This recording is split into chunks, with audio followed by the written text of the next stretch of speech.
คลื่น FM 104.5 เมกะเฮิรตซ์นะฮะสถานีวิทยุที่ออกอากาศจากวัดฝายหินอำเภอเมืองจังหวัดเชียงใหม่นะครับแล้วก็ผมก็มีการนำออกสื่อออนไลน์ด้วยนะครับตามยุคตามสมัยนะครับทาง YouTube Channel ของตัวเองนะครับครับวันนี้ก็เป็นวันที่31นะฮะเดือนพฤษภาคมนะครับพุทธศักราช2564นะครับก็เป็นวันสุดท้ายของเดือนนะฮะเดือนที่5แล้วแหละครับนะไม่น่าเชื่อใช่ไหมครับว่าเพิ่แป๊บเดียวนะฮะปรากฏว่าเดือนที่5จะหมดไปแล้วนะจะเข้าสู่เดือนที่6นั่นหมายถึงครึ่งปีนะของปี2564นะครับก็คงจะพูดประโยคเดิมคำเดิมใช่ไหมครับว่าเวลาและวารีนะฮะไม่เคยที่จะคอยใครมันผ่านไปไวมากนะครับเหมือนกับเพิ่งไม่กี่วันนี้เองนะครับถ้ามองในแง่ของสถานการณ์ของโควิดใช่ไหมครับคือกลับมาที่เรื่องปัญหาปัจจุบันก็คือเหมือนกับเพิ่งโควิดมาเมื่อปีก่อนโน้นนะฮะมาปี63นะครับประมาณเดือนมีนานะครับแล้วก็ปลายปีนะรู้สึกสถานการณ์ดีขึ้นมาเรื่อยๆนะครับสุดท้ายก็มาระลอกที่3นะครับหลายท่านทราบนะครับก็เป็นปัญหาอาจจะเรียกว่าเป็นปัญหาสังคมนะทั้งสังคมไทยแล้วก็สังคมโลกนะครับทุกวันนี้เราก็ต้องใช้ชีวิตแบบถ้าเป็นภาษาที่ใช้กันคือเป็นแบบปกติใหม่นะ New Normal นะฮะปกติใหม่ก็คือทำไม่เหมือนเดิมแต่ให้มันเหมือนปกตินะให้มัน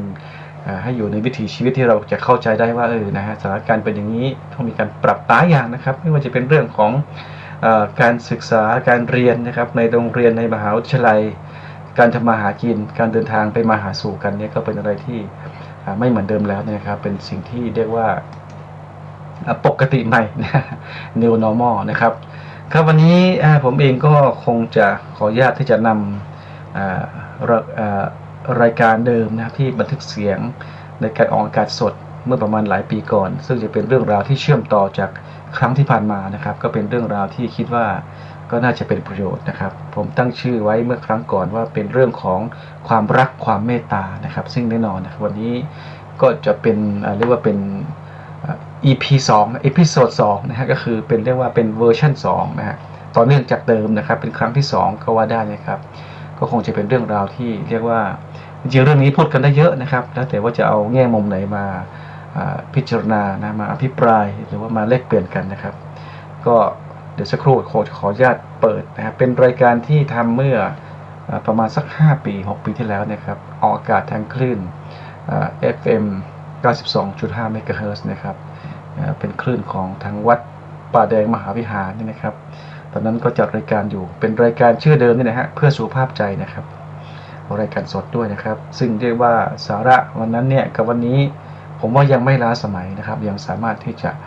เรียกว่าอธิบายได้นะเป็นเรื่องของจะเรียกว่าเป็นเรื่องที่เป็นความจริงแท้ก็ว่าได้นะครับเป็นสิ่งที่เป็นจริงนะครับเพราะฉะนั้นเดี๋ยวจะขออนุญาตเปิดนะรายการวันนั้นต่อนะคงใช้เวลาประมาณ1 ชั่วโมงนะครับก็คงจะพอดีกับเวลาที่เรามีเหลืออยู่นี่นะครับครับเชิญรับฟังได้เลยครับเป็นเรื่องของเรียกว่าเป็นธรรมชาตินะครับเป็นไปตามธรรมชาตินะครับเพราะฉะนั้นใครก็ตามนะครับผมเองด้วยนะครับพูดกับตัวเองด้วยนะว่าถ้าหากว่าเรายังไม่ได้ทำอะไรที่คนจะต้องทำเนี่ยยังไม่ได้ทำนะฮะหรือว่าทำไปเล็กน้อยเนี่ยก็ต้องรีบทำแล้วแหละนะฮะทำโดยเฉพาะยิ่งสิ่งที่เรียกว่าสิ่งที่เป็นความดีงามต่างๆนะต้องรีบทำนะครับครับก็เตือนสติตัวเองแล้วก็เตือนผู้ฟังด้วยนะครับที่รับฟังอยู่นะครับแต่หลายคนก็จะถามว่าแล้วมันคืออะไรความดีนะครับผมเชื่อว่าท่านรู้นะครับแต่มีปราชญ์มีผู้รู้บอกว่าความดีคือสิ่งที่เราทำนะฮะไปแล้วนั้นเราสบายใจคนอื่นก็ไม่เดือดร้อนนะฮะก็คือขณะก่อนจะทำคิดที่จะทำก็รู้สึกสบายใจมีความสุขนะครับขณะทำก็มีความสุขนะฮะทำไปแล้วหวนคิดถึงสิ่งที่ทำก็ยังมีความสุขนะครับและคนอื่นก็ไม่ใช่ทุกข์จากการกระทำของเรานะครับยิ่งคนอื่นก็สุขไปด้วยนั้นก็ยิ่งจะเป็นสิ่งที่เรียกว่าเป็นความดีหรือเป็นสิ่งดีที่แท้จริงนะครับครับวันนั้นเมื่อวันเสาร์ก่อนโน้นนะครับเราได้พูดกันถึงเรื่องของประเด็นหนึ่งนะหรือว่าสาระเรื่องหนึ่งที่คิดว่าเกี่ยวข้องนะแล้วก็ใกล้ตัวเรามากที่สุดนะครับ ถ้าจำได้นะฮะถ้าท่านที่ฟังอยู่ก็คงจะจำได้ว่าเราตั้งประเด็นว่าชื่อเรื่องนะครับว่าความรักและความเมตตานะครับความรักโดยเฉพาะอย่างยิ่งเรื่องของความรักเนี่ยเป็นอะไรที่เรียกว่าเป็นคำที่มีนัยยะนะฮะมีความเชื่อมโยงนะครับมีความหมายมีความยิ่งใหญ่หรือมีความสำคัญอย่างยิ่งเลยนะครับก็ได้เรียนไว้เมื่อวันเสาร์โน้นว่าคงจะพูดสัก2 ครั้งนะฮะแต่ว่าวันเสาร์ที่แล้วนั้นลากิจนะครับเพราะฉะนั้นวันนี้ก็จึงจะขออนุญาตที่จะพูดนะฮะที่จะเรียกว่าเล่าสู่กันฟังนะครับในสาระในประเด็นดังกล่าวอีกสักครั้งหนึ่งนะครับเรื่องของความรักเรื่องของความเมตตานะครับวันนี้ผมก็ไ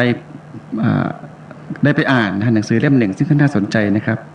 ไม่แน่ใจว่าท่านผู้ฟังเคยอ่านไหมหรือว่าอาจจะเคยเห็นในร้านหนังสือนะครับก็เป็นหนังสือที่ผู้รู้ของบ้านเราอีกท่านหนึ่งนะครับหลายท่านรู้จักแน่นอนก็คือท่านอาจารย์วอนะฮะพระมหาวุฒิชัยวชิระเมธีเนี่ยนะครับท่านก็ได้เขียนหนังสือเล่มหนึ่งนะก็ตรงกับเรื่องเลยนะฮะชื่อฝรั่งใช้คำว่า love analysis นะฮะถ้าจะแปลตรงตัวเนี่ยก็คือเป็นการวิเคราะห์เกี่ยวกับเรื่องของ love หรือว่าความรักนะครับแต่เขาก็แปลเป็นภาษาไทยว่ามหัศจรรย์แห่งรักอะไรเงี้ยนะฮะก็ผมอ่านดูในสาระข้างในก็น่าสนใจดีนะครับวันนี้ก็คงจะได้หยิบยกนะฮะเอาประเด็นเอาเรื่องราวสาระที่มีอยู่ใน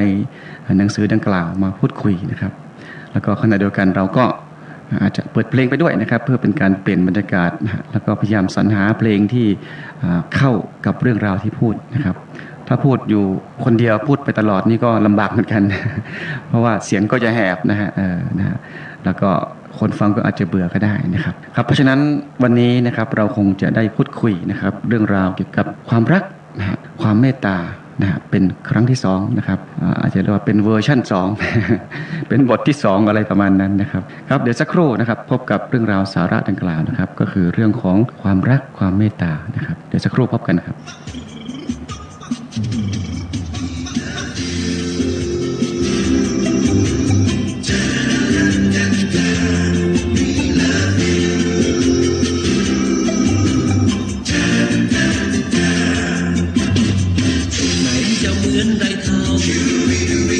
สองเราต่างเข้าใจกันนั้นหวานล้ำชื่นชำรักกันต่างไม่แปรผันสิ่งนั้นหาได้ไม่ยากขอเพียงรับปากต่อชาติสักนิดอภัยให้กันรักนั้นไม่มีเสื่อมคลายความรักคือการให้แม้หรือไทยจะเศร้าสงสารเสียสละเป็นสิ่งสำคัญเพื่อให้คนรักนั้นสุขใจถ้ารักไม่เข้าใจกัน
เอาความรักเธอคืนกลับไปนะครับก็เป็นเพลงเก่าๆนะครับต่อจากเพลงแรกนะครับก็คือความรักคือการให้นะของ Grand X นะครับเอาความรักเธอคืนกลับไปนะก็เป็นของ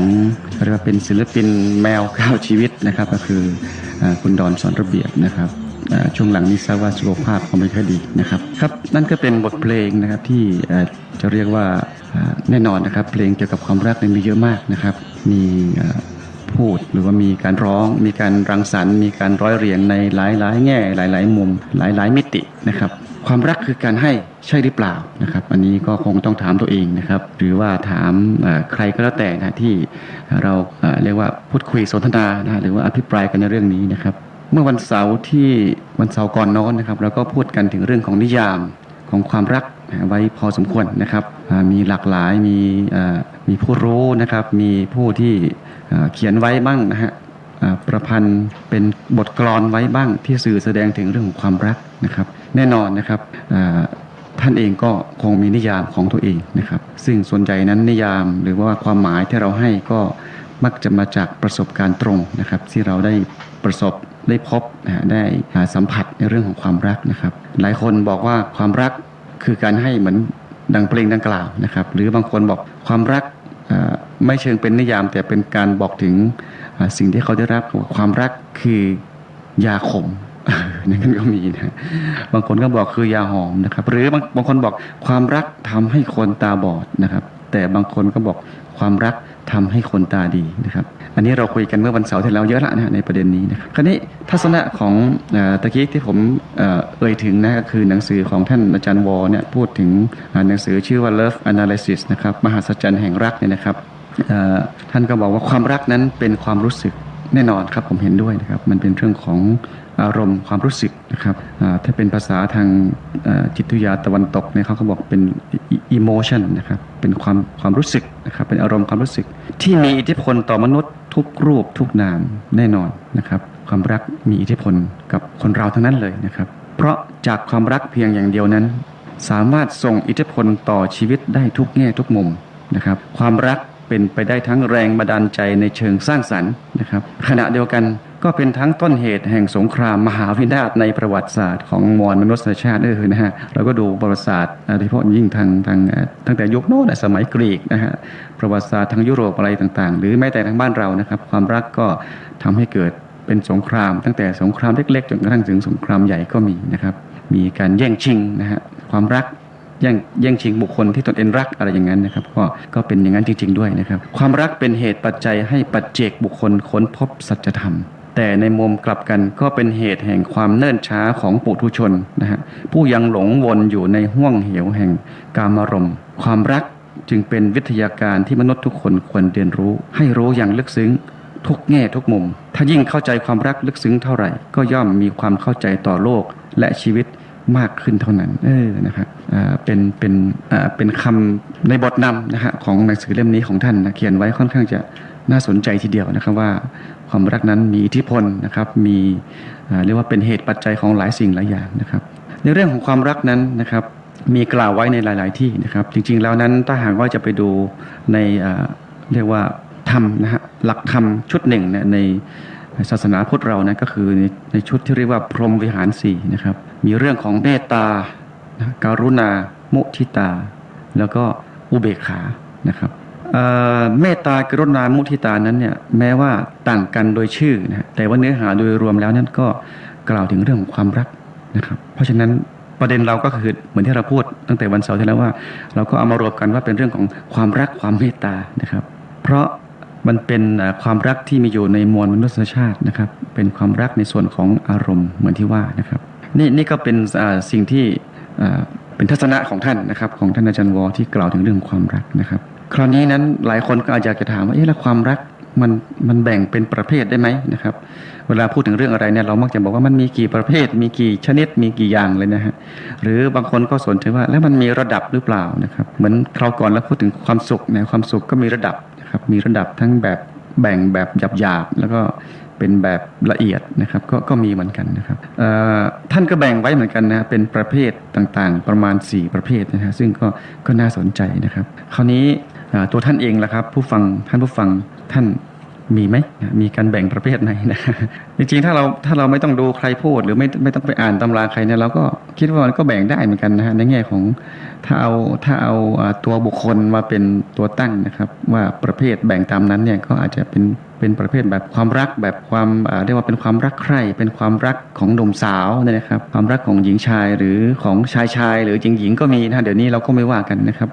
เรียกว่าที่จริงก็มีมานานแล้วนะฮะยุคสมัยก่อนก็มีแต่ว่าปัจจุบันดูเหมือนว่าก็น่าจะมีมากขึ้นหรือเปล่านะครับก็เป็นความรักของมนุษย์สองคนนะครับที่มีต่อกันนะครับเป็นความรักใคร่นะครับความรักที่มากับความใคร่นะครับเป็นเรื่องของกามารมณ์เหมือนที่อาจารย์วอลก็พูดไว้ตะกี้นะครับอีกส่วนหนึ่งเป็นความรักของเรียกว่าเป็นพ่อแม่นะฮะเป็นความรักที่ไม่เชิงเป็นความรักเหมือนประเภทที่หนึ่งตะกี้ก็คือเป็นความรักของแม่ที่มีต่อลูกนะความรักของลูกที่มีต่อแม่นะลูกศิษย์ต่อครูบาอาจารย์นะครับหรือต่อผู้ที่เคารพนับถือต่างๆนะครับนี่ก็เป็นอีกประเภทหนึ่งนะครับและอาจจะมีอีกประเภทหนึ่งก็ได้คือความรักของคนนะที่มีต่อสัตว์หรือสัตว์ที่มีต่อคนที่จริงคนก็เป็นสัตว์เดี๋ยวนี้เราจะเห็นอาจจะเป็นแฟชั่นหรือเปล่าก็ไม่แน่ใจว่าหลายคนหลายท่านนั้นเลี้ยงสุนัขน้องหมานะฮะเลี้ยงน้องหมานะแล้วก็ให้ความรักอย่างยิ่งเลยนะฮะรักมากนะฮะ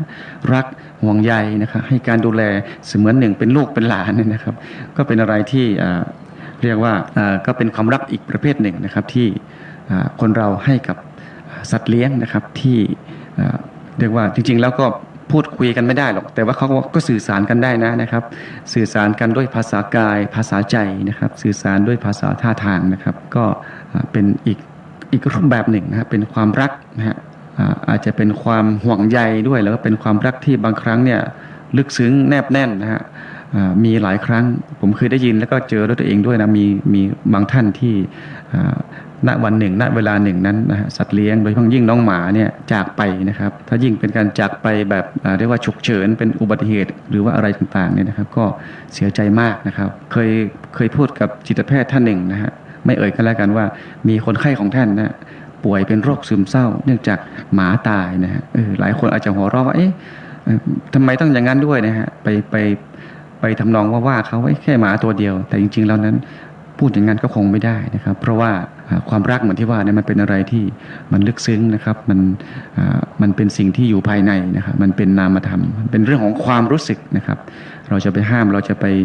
เอาประสบการณ์ของเราหรือเอาความรู้สึกของเราไปตัดสินแทนคนอื่นคงไม่ได้แน่นอนครับนั่นก็เป็นเรื่องของความรักนะครับมีหลายประเภทนะครับที่อันนี้ไม่มีตำราบอกแต่ผมก็แบ่งเองนะครับว่าน่าจะมีสัก3อย่างก็ได้หลายท่านอาจจะมีแบ่งเป็นอีกประเภทอื่นอีกก็ได้นะครับก็แล้วแต่นะครับว่านั่นก็เป็นทัศนะของท่านนะครับเดี๋ยวสักครู่เรามาดูซิครับว่าท่านอาจารย์วอเนี่ยท่านแบ่งประเภทของความรักเป็นอะไรอีกบ้างนะครับที่ตามทัศนะของท่านนะครับเปลี่ยนบรรยากาศหน่อยหนึ่งก็แล้วกัน เดี๋ยวสักครู่ฟังเพลงนะครับช่วงนี้ท่านที่รับฟังคลื่นนี้อยู่นะครับ 92.25 เมกะเฮิรตซ์นะครับท่านกำลังอยู่กับรายการเพื่อสุขภาพใจนะครับดำเนินรายการโดยผมสมบัติสกุลพันธ์นะครับเราพบกันทุกวันเสาร์เวลาประมาณ 9 โมงจนถึง 10 โมงนะครับก็พยายามที่จะสรรหาเลือกสรรเอาเนื้อหาสาระที่คิดว่าจะเป็นการช่วยทำให้พูดง่ายๆถ้าจะแปลสั้นๆง่ายๆคือให้มีความสุขใจมากขึ้นนะครับหรือถ้าเป็นภาษาทางวิชาการบอกมีสุขภาพจิตที่ดี สุขภาพจิตหรือสุขภาพใจก็เหมือนกันนะครับคนเรานั้นมี2อย่างนะถ้าแบ่งคร่าวๆก็คือมีส่วนที่เรียกว่ากายหรือว่ารูปแล้วก็ส่วนที่เรียกว่าใจนะหรือว่านามจริงๆนามก็แบ่งไว้อีกนะครับถ้าตามแนวคิดของพุทธเราเนี่ยนะครับเพราะฉะนั้นกายใจนั้นเกี่ยวข้องเชื่อมโยงสัมพันธ์กันนะครับ sound mind in sound body นะครับจิตที่แจ่มใสย่อมอยู่ในร่างกายที่สมบูรณ์นะครับกายไม่สบายจิตก็จะเจ็บป่วยหรือไม่สบายไปด้วยนะครับขณะเดียวกันถ้าจิตไม่สบายจิตป่วยกายก็แย่ไปด้วยเหมือนกันนะครับเพราะฉะนั้นมันอยู่ด้วยกันนะครับมันแยกออกจากกันไม่ได้นะครับรายการเรานั้นก็จะเน้นเยอะหน่อยนะครับเพราะผมเองก็มีความเชื่อว่าใจนั้นสำคัญกว่านะครับใจนั้นเป็นประธานนะครับใจนั้นเป็นตัวนำนะฮะเป็นตัวที่สามารถที่จะกำกับหรือกำหนดนะฮะในเรื่องของคุณภาพชีวิตนะฮะความสุขความทุกข์ของตัวเราได้มากกว่ากายนะครับครับเดี๋ยวสักครู่นะครับพบกับรายการเพื่อสุขภาพใจในช่วงต่อไปนะครับช่วงนี้ เปลี่ยนบรรยากาศอีกนิดหนึ่งนะครับวันนี้อาจจะฟังเพลงเยอะหน่อยนะฮะท่านที่ฟังรายการอยู่อาจจะโทรมาแสดงทัศนะหรือขอเพลงก็ได้นะครับรายการเราเป็นรายการสดนะครับขอเพลงถ้าจะให้ดีก็เอาเกี่ยวกับเรื่องความรักหน่อยก็ดีนะฮะจะได้เข้ากับบรรยากาศนะครับแต่ก็ไม่จำกัดนะครับหากท่านอยากจะฟังเพลงอย่างอื่นก็ไม่เป็นไรรายการของเรานั้นสบายนะครับเพราะว่าเราบอกว่าเพื่อสุขภาพใจไงนะฮะเพราะฉะนั้นเราก็คงต้องเปิดกว้างอยู่แล้วนะครับครับพบกันในช่วงต่อไปครับ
ความรักเจ้าขานะครับก็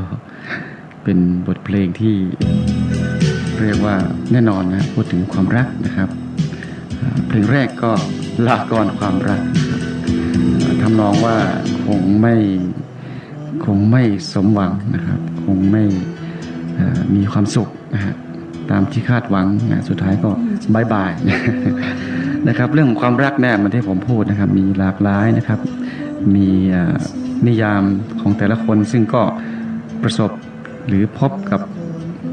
บริบทของความรักในชีวิตตนที่ผ่านมานั้นแตกต่างหลากหลายนะครับ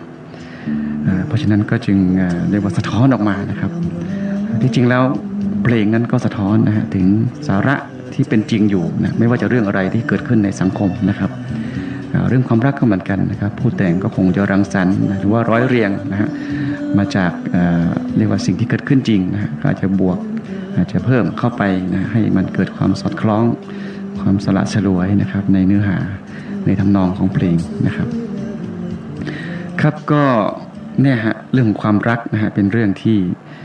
มีหลากหลายนะครับมีบทกลอนนะฮะบทหนึ่งที่พูดถึงความรักนะเป็นที่จริงเป็นบทพระราชนิพนธ์ของล้นเกล้ารัชกาลที่6นะฮะพระบาทสมเด็จพระมงกุฎเกล้าเจ้าอยู่หัวนะครับ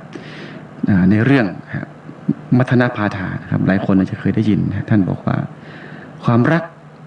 เหมือนโรคานะฮะบันดาลตาให้มืดมนไม่ยินและไม่ยนอุปสรรคใดๆความรักเหมือนโคถึกกำลังคึกผิขังไว้ก็โลดจากคอกไปนะฮะบ่ยอมอยู่ณที่ขังถึงหากจะผูกไว้ก็ดึงไปด้วยกำลังยิ่งห้ามก็ยิ่งคลั่งบ่หวนคิดถึงเจ็บกายนะโอ้โหนะฮะมันมีพลังนะมันแรงนะนะครับหลายคนก็คงจะเคยเจอนะครับว่าความรักบางครั้งซึ่งเดี๋ยวจะพูดต่อว่ามันมีกี่ประเภทตามทัศนะของท่านอาจารย์วอนะครับถ้าเป็นความรักบางประเภทอย่างเช่นพูดหน่อยเลยก็ได้ท่านพูดว่าท่านแบ่งประเภทไว้อันหนึ่งก็คือบอกว่าเป็นรักใคร่ปรารถนานะครับอันนี้เป็นประเภทที่2นะครับถ้าเป็นอย่างเงี้ยนะฮะมันจะแรงนะครับไกลสุดฟ้าก็จะไปพบไปหาไปเจอหน้าคนที่รักนะแต่ยุคนี้สมัยนี้ก็ดีอย่างหนึ่งนะครับเพราะว่ามีเขาเรียกว่าเทคโนโลยีทันสมัยนะครับถ้าเป็นสมัยก่อนเนี่ยคนรักกันเนี่ยที่อยู่ต่างจังหวัดเอาไม่ต้องต่างจังหวัดแค่ต่างตำบลหรือว่าต่างอำเภอเนี่ยก็ไปมาหาสู่กันลำบากอยู่แล้วใช่ไหมครับก็โอ้โหนะกว่าจะได้เจอกันเนาะนะฮะเร็วมาอีกหน่อยหนึ่งก็ดีมาอีกหน่อยหนึ่งก็ตอนหลังๆก็มีโทรศัพท์นะฮะที่ไม่ใช่โทรศัพท์เคลื่อนที่นะฮะก็โทรได้บ้างนะครับแต่ว่าก็มีน้อยหายากนะครับกว่าจะได้โทรต้องไปโทรสาธารณะอย่างเงี้ยนะฮะ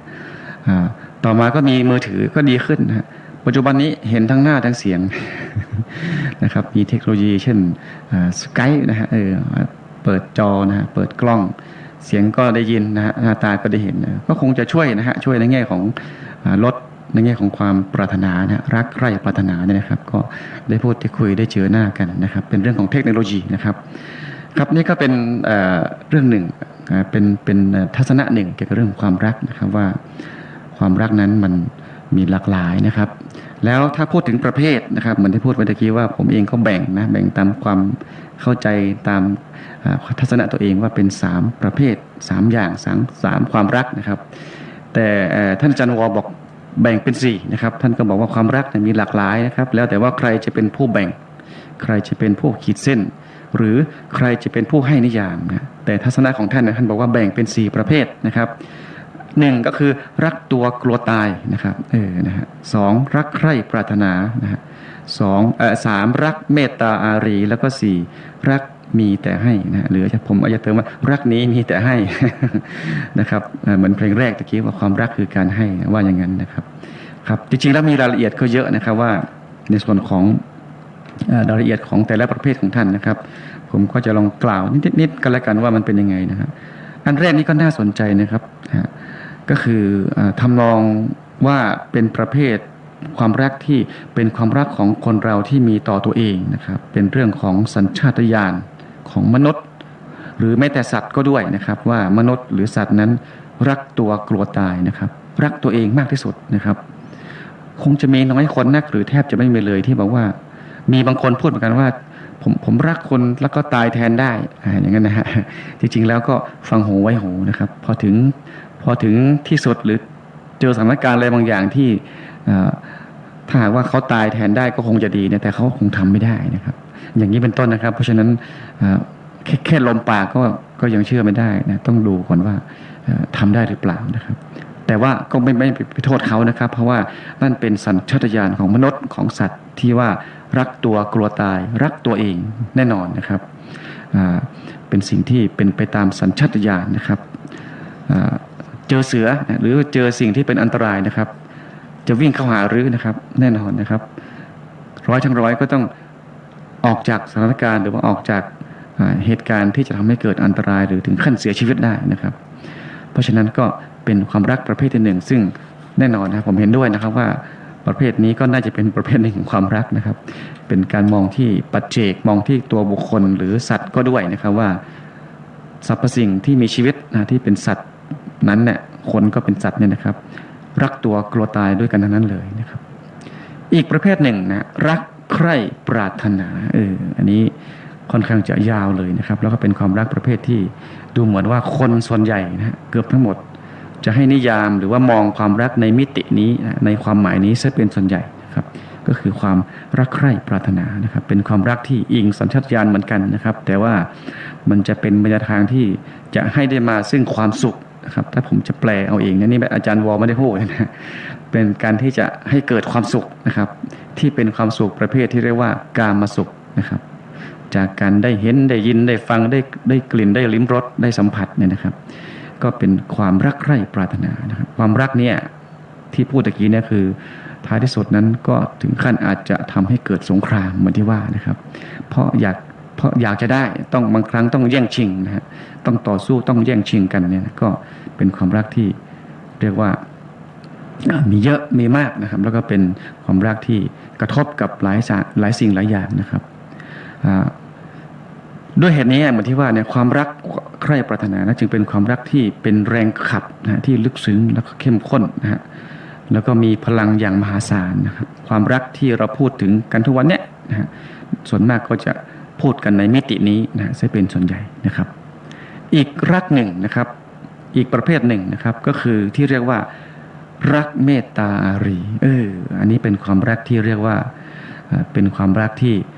แฝงไปด้วยสิ่งที่ดีงามนะครับเป็นความเมตตาเป็นความเอื้ออาทรนะครับเป็นความมีจิตใจที่อยากจะให้นะอยากจะช่วยเหลือนะครับเป็นความรักที่เรียกว่าแน่นอนนะครับถ้าหากว่าใครก็ตามที่มีความรักเพียงแค่2ประเภทแรกแล้วไม่มีประเภทนี้อยู่ด้วยเนี่ยก็ไม่น่าจะดีสักเท่าไหร่นะครับแต่ความรักประเภทนี้นั้นก็แฝงอยู่นะในทุกคนผมเชื่อว่าทุกคนนั้นมีความเมตตามีความเมตตาอารีมีความหมายว่าเห็นคนอื่นทุกข์เห็นสิ่งอื่นหรือสัตว์ด้วยนะครับตกทุกข์ก็อยากจะช่วยเหลือมีความเมตตานะครับเพราะฉะนั้นตรงนี้เองเนี่ยก็เป็นสิ่งที่คิดว่าแน่นอนนะครับเป็นความรักประเภทที่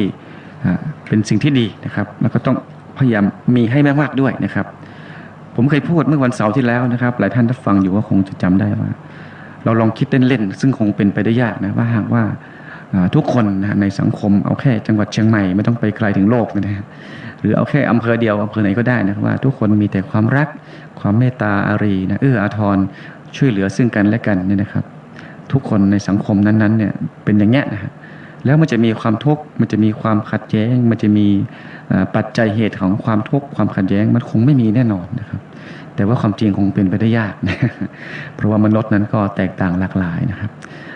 มีทัศนะมีความคิดมีมุมมองมีอะไรต่อมีอะไรหลายอย่างที่ไม่เหมือนกันนะครับเพราะฉะนั้นแต่ว่ายังไงก็แล้วแต่ถ้าหากว่าเราทำให้มันมีมากขึ้นนะครับมันคงได้ไม่หมด 100% เนี่ยแน่นอนสังคมก็น่าจะอยู่กันอย่างสงบสุขนะอย่างมีความสุขนะครับไม่ต้องเรียกว่าแข่งแย่งแข่งขันเอาชนะชิงดีชิงเด่นนะฮะพยายามจะให้ได้มาซึ่งสิ่งที่ตัวเองต้องการนะฮะไม่ว่าจะเป็นเรื่องของวัตถุสิ่งของเงินทองบุญบารมีอำนาจต่างๆนะครับซึ่งตรงนี้เองเนี่ยทุกวันนี้หรือแม้กระทั่งเดี๋ยวนี้ด้วยปัจจุบันนี้เนี่ยสังคมไทยยังติดอยู่ตรงนี้อยู่นะครับเป็นเรื่องของการแย่งชิงนะครับการพยายามจะเรียกว่าให้ได้มาซึ่งอำนาจนะครับในการที่จะปกค ครองนะฮะในการที่จะทำอะไรก็ตามนะที่ให้ตัวเองนั้นมีความสุขตามนิยามของตัวเองนะครับนั่นก็เป็นสิ่งที่ก็น่าเป็นห่วงนะครับเพราะฉะนั้นเราก็คงต้องช่วยกันนะครับช่วยกันในการที่จะทำยังไงให้จริงๆก็เริ่มจากตัวเราก่อนนะครับว่าให้เรานั้นมีความรักมีความเมตตานะมีความปรารถนาดีนะครับและมีจิตที่อยากจะช่วยเหลือคนอื่นนะครับเป็นอะไรที่จริงๆแล้วนั้นดูเหมือนมันก็พูดง่ายมากแต่ว่าเวลาจะทำนั้นบางทีบางคนก็พูดได้แต่ทำไม่ได้นะแต่หลายคนพูดก็ยังไม่พูดทำก็ไม่ทำนะครับแสดงว่าความคิดไม่มีเลยเนี่ยก็น่าเป็นห่วงอยู่นะครับครับพูดเยอะเลยนะ พูดเยอะเลยนะก็คงไม่ว่ากันนะดูเวลาแล้วเหลืออีกเท่าไหร่ฮะประมาณ20 นาทีนะครับท่านกำลังรับฟังรายการเพื่อสุขภาพใจนะครับทางคลื่น FM 92.25 เมกะเฮิรตซ์นะครับสถานีวิทยุจ่ายเสียงพระพุทธศาสนาแห่งชาติและสังคมสถานีวิทยุสาธารณะจังหวัดเชียงใหม่นะครับคลื่นพัฒนาคุณภาพชีวิตออกอากาศที่ศูนย์การเรียนรู้ที่โลกราชวัดป่าแดงมหาวิหารนะครับดำเนินรายการโดยผมสมบัติสกุลพันธ์นะครับเป็นรายการสดนะครับตะกี้เรียนเชิญท่านโทรศัพท์แสดงความเห็นแต่ลืมบอกเบอร์โทรศัพท์ เนี่ยฮะก็เป็นเขาว่านักจัดรายการไม่ใช่มืออาชีพนะฮะเป็นมือสมัครเล่นเนี่ยนะฮะทำด้วยใจนะฮะเป็นจิตอาสาหนึ่งเนี่ยก็คงไม่ว่ากันนะครับปกติรายการก็มีคนโทรมาบ้างนะครับส่วนใหญ่จะโทรหลังใหม่นะครับถ้าจะโทรหน้าใหม่ก็053นะครับ811-761นะฮะ053-811-761หลังไมค์เบอร์นี้ก็ได้หรือหลังไมค์มือถือนะครับ0818841937นะฮะ0818841937นะครับติชมรายการนะฮะแสดงทัศนะในประเด็นที่พูดหรือขอเพลงได้หมดก็สบายนะครับเพื่อสุขภาพใจนะตามชื่อรายการนะครับครับฟังเพลงอีกสักเพลงหนึ่งนะเดี๋ยวสักครู่เพลง2เพลงนะดูก่อนนะครับตะกี้เราพูดถึงเรื่องของความรักประเภทที่ผมแบ่งเองว่าเป็นความรักของแม่ที่มีต่อลูกหรือของลูกที่มีต่อแม่หรือของใครต่อใครนะของคน2คนที่เป็นความรักที่ไม่เชิงเป็นความรักใคร่เป็นความรักหนุ่มสาวนี่นะครับก็เป็นอีกประเภทหนึ่งนะครับลองฟังเพลงเกี่ยวกับแม่ดูบ้างนะครับเป็นเพลงผมก็ยังไม่เคยฟังมั้งเนี่ยเป็นเพลงอาจจะเป็นแนวลูกทุ่งนะครับชื่อว่าแม่จ๋าแม่นะครับของคุณ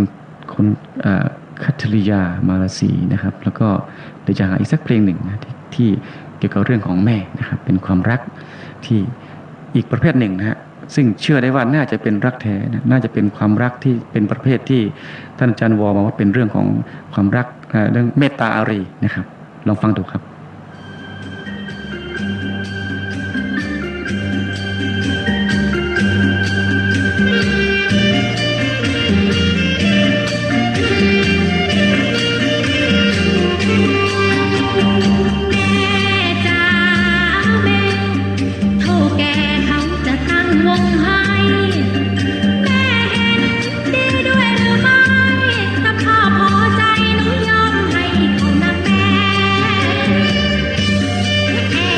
แ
แล้วก็สนุกดี ยังไม่เคยฟังเหมือนกันเหมือนที่ว่านะครับดูชื่อเพลงแล้วก็เข้าใจว่าจะพูดหรือว่าจะร้องเนื้อหาสาระในเรื่องของความรักแต่จริงก็ใช่ส่วนหนึ่งนะครับก็ฟังดูแล้วก็ถ้าคิดตามก็มันก็ดีเหมือนกันนะครับว่าถ้ามีลูกอย่างนี้ก็ดีนะจะทำอะไรนะครับจะไปใช้ชีวิตกับใครหรือจะทำอะไรต่อไม่อะไรก็ปรึกษาแม่นะครับถามความเห็นจากพ่อแม่เนี่ยก็เป็นสิ่งที่ดีนะครับยุคนี้สมัยนี้เนี่ยหลายครั้งพ่อแม่ก็ปวดหัวเหมือนกันบอกว่านะฮะลูกไม่ว่าจะลูกสาวลูกชายบางทีก็ทำอะไรโดยพลการนะครับไม่ได้ปรึกษาไม่ได้บอกไม่ได้กล่าวเนี่ยสุดท้ายพอเจอปัญหาเกิดปัญหาแล้วถึงจะมาบอกนะปวดหัวเหมือนกันนะครับครับนี่ก็เป็นเรื่องของสัมพันธภาพก็ว่าได้นะครับเป็นความผูกพันเป็นความรักของพ่อแม่ลูกนะครับที่มีต่อกันนะแน่นอนตะกี้ถ้าจะจัดแล้วก็อยู่ในประเภทที่3เหมือนที่ว่าเป็นเรื่องของความรักความเมตตาอารีนะการเกื้อกูลกันนะครับของคนในครอบครัวนะฮะของพ่อแม่ลูกนะฮะของเครือญาติอะไรก็ร่วมก็คงจะรวมไปด้วยนะครับพูดถึงความรักของพ่อแม่เนี่ยนะครับมันเป็นอะไรที่เรียกว่าถ้าเป็นภาษาฝรั่งเขาบอกเป็น unconditional love แบบไม่มีเงื่อนไขนะครับยังไงเนี่ยแม้ว่าลูกตัวเองนั้นสุดท้ายอาจจะไปทำอะไรที่เป็นความผิดเป็นความไม่ดีไม่งามไม่ว่าจะเป็นด้วยการตั้งใจไม่ตั้งใจก็ตามเนี่ยสุดท้ายแม่พ่อหรือคนที่เป็นแม่เป็นพ่อเนี่ยก็ยังรักลูกนะยังให้อภัยแล้วก็ยังที่จะเรียกว่าทุกอย่างก็เหมือนเดิมไม่มีเงื่อนไขอะไรเลยนะครับแต่ว่ายุคนี้สมัยนี้นะฮะดูเหมือนว่าลูกที่มีพฤติกรรมเหมือนที่ว่าในบางทีก็มีเยอะเหมือนกันนะครับในบางครั้งบางคราวพ่อแม่บางคู่บางคนก็คงจะสุดๆแล้วนะครับก็คงไม่รู้จะทำยังไงนะครับสุดท้ายก็คงต้องปล่อยเหมือนกันนะครับก็คงเป็นไปได้นะครับแต่ว่าโดยส่วนใหญ่นั้นเนี่ยแน่นอนนะฮะความรักของพ่อแม่ที่มีต่อลูกหรืออาจจะรวมทั้งลูกที่มีต่อพ่อแม่นั้นไม่มีเงื่อนไขนะครับเหลือเวลาอีก10 นาทีนะครับเหลือเวลาอีก10 นาทีนะฮะตะกี้จริงๆแล้วพูดถึงประเภทพูดเป็นหัวหรือว่าหลักๆไว้แล้วนะแต่ว่าในรายละเอียดเนี่ยก็พูดไปบ้างนะครับที่ความรักประเภทที่3นะครับที่บอกว่าความรักที่เป็นรักแบบเมตตาอารีเนี่ยนะครับก็เป็นอะไรที่ได้กล่าวไว้แล้วนะครับแต่อันสุดท้ายคือรักคือการให้หรือว่ารักมีแต่ให้เนี่ยนะฮะก็เป็นอะไรที่จะว่าไปแล้วก็คือสุดยอดนะครับอาจจะยิ่งกว่าอันแรกอีกนะครับแต่ว่าคงมีน้อยคนนักนะที่จะทำได้นะครับจริงๆแล้วนั้นการให้เป็นอะไรที่ถ้าทำได้นั้นแน่นอนเกิดความสุขนะครับหลายคนนิยามความสุขหรือว่าเหตุปัจจัยของความสุขนั้นว่าจริงๆแล้วนั้นความสุขที่จริงก็คือความสุขนั้นคือการให้นะครับการได้ให้นะครับหรือบางคนบอกว่าสุขจากการให้นั้นยิ่งใหญ่กว่าสุขจากการรับนะครับผมก็เห็นด้วยนะครับความรักประเภทนี้เนี่ยเป็นความรักขั้นสูงนะครับที่วางรากฐานอยู่บนคุณธรรมที่ชื่อกรุณาและก็เป็นเรื่องของทางปัญญาที่แท้นะครับซึ่งความรักชนิดนี้จะเกิดขึ้นได้หลังจากที่ใครคนใดคนหนึ่งเกิดการรู้แจ้งทางจิตปัญญาหรือทางปัญญาอย่างลึกซึ้งนะครับอย่างที่ทางศาสนาพุทธเราเรียกว่าเป็นการตื่นรู้นะครับเมื่อใครคนใดคนหนึ่งเกิดการรู้แจ้งทางจิตหรือทางปัญญาขึ้นมาแล้วจิตใจของบุคคลพวกนั้นก็จะหลุดพ้นจากมายาคตินะซึ่งสิ่งนี้เปรียบเสมือนดั่งคุกที่กักขังจองจำเขาเหล่านั้นให้ตีบตันอยู่ในความโลภความโกรธและก็ความหลงนะหรือติดอยู่ในอคติ4นะครับซึ่งแน่นอนหลายท่านคงจะรู้นะครับอคติ4อย่างนั้นทำให้เรานั้นถ้าเป็นภาษาฝรั่งทำให้เรานั้นมี bias นะครับแปลว่าลำเอียงนะลำเอียงนะครับลำเอียงเพราะรักเพราะชังเพราะเขลาเพราะกลัวเนี่ยนะฮะเป็นอะไรที่แน่นอนนะเป็นอคตินะฮะที่ไม่เป็นประโยชน์นะครับครับนี่ก็เป็นทัศนะที่ก็น่าฟังนะครับว่ารักแท้หรือว่ารักที่มีแต่ให้ต่อที่มีแต่ให้เนี่ยนะฮะประทานโทษนะฮะพูดเร็วซะจนลิ้นมันพันกันนะครับเพราะว่ามองดูนาฬิกาแล้วเหลือเวลาน้อยนะครับรักแท้คือกรุณานะฮะรักแท้คือเมตตานะครับเพราะฉะนั้นสรุปสุดท้ายตรงนี้ก็ได้เลยว่าความรักความเมตตานั้นเป็นอะไรที่ยิ่งใหญ่นะครับเป็นอะไรที่เราต้องช่วยกันสร้างนะครับแต่ว่าวิธีที่ง่ายที่ดีที่สุดคือเริ่มต้นจากตัวเรานะครับเราคงไม่ไป ร้องเรียกหรือว่าไม่ไปบอกคนอื่นว่านะฮะให้มีความรักความเมตตาต่อกันนะครับแต่ว่าตัวเองมีหรือยังและมีมากน้อยแค่ไหนต้องถามตัวเองนะครับเพราะฉะนั้นก็ฝากไว้นะครับฝากตัวผู้พูดเองด้วยนะครับว่าตัวเองนั้นจะต้องมีสิ่งเหล่านี้นะครับให้มากๆนะครับในเมื่อถ้าหากว่าเรานั้นมีความรักมีความเมตตาต่อคนข้างเคียงนะครับที่อยู่ใกล้เรานะครับไม่ว่าจะเป็นตั้งแต่พ่อแม่นะครับสามีภรรยาลูกญาติแล้วก็แผ่ขยายความรู้สึกที่เป็นอารมณ์ดังกล่าวเนี่ยออกไปมากๆนะครับแล้วแต่ละคนนั้นก็แผ่ขยายนะครับความรักความเมตตาออกจากตัวเองนะแล้วก็ขยายวงกว้างไปเรื่อยๆนะฮะในทุกๆชุมชนทุกๆสังคมหรือ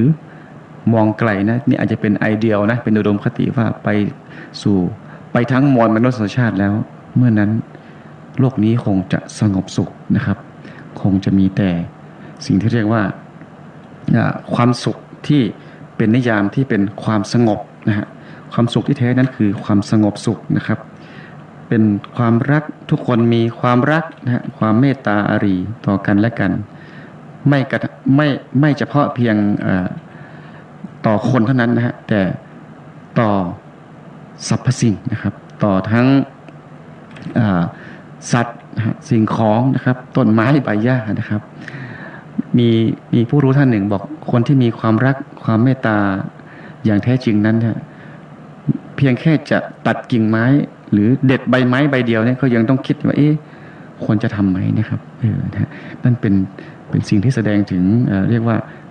มีความรักความเมตตานะอย่างยิ่งนะหรือว่าอย่างแท้จริงนะครับที่ถ้าหากว่าทุกคนมีอย่างเงี้ยแน่นอนนะครับโลกทั้งโลกคงจะมีแต่ความสุขไม่มีความวุ่นวายนะไม่มีการทำลายทำร้ายซึ่งกันและกันนะครับเมื่อนั้นไม่รู้เมื่อไหร่นะในยุคของเราเนี่ยจะได้พบหรือเปล่าก็ยังไม่รู้นะครับแต่ว่าถ้าเราไม่ฝันนะถ้าเราไม่คิดถ้าเราไม่เริ่มทำแล้วมันก็คงไม่ไปถึงเป้าหมายใช่ไหมครับเพราะฉะนั้นเราก็ฝันไว้เถอะไม่เป็นไรนะครับแล้วก็ที่สำคัญก็คือว่าเริ่มจากตัวเรานะครับดีที่สุดนะครับแล้วก็ค่อยๆขยายออกไปนะครับให้ความรักความเมตตากับคนอื่นนะฮะให้ความรักกับคนทั้งโลกก็ว่าได้นะครับครับวันนี้รายการเพื่อสุขภาพใจคงต้องนำรายการจากท่านฟังไปก่อนนะฮะพบกันอีกครั้งหนึ่งในวันเสาร์หน้านะครับสวัสดีครับ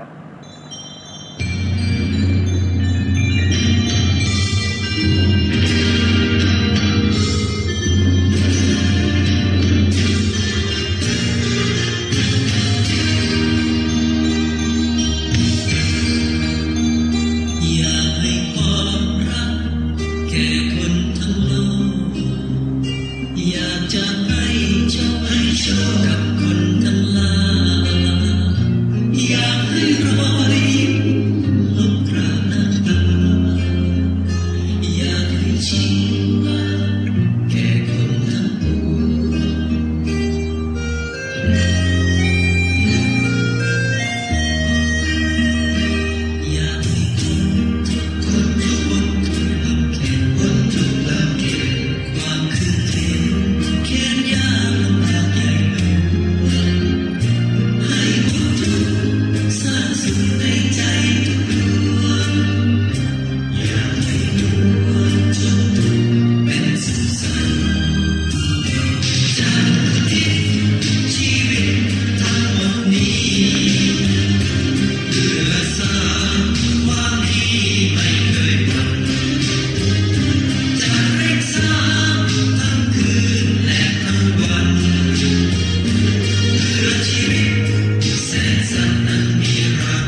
ขณะนี้ท่านกำลังฟัง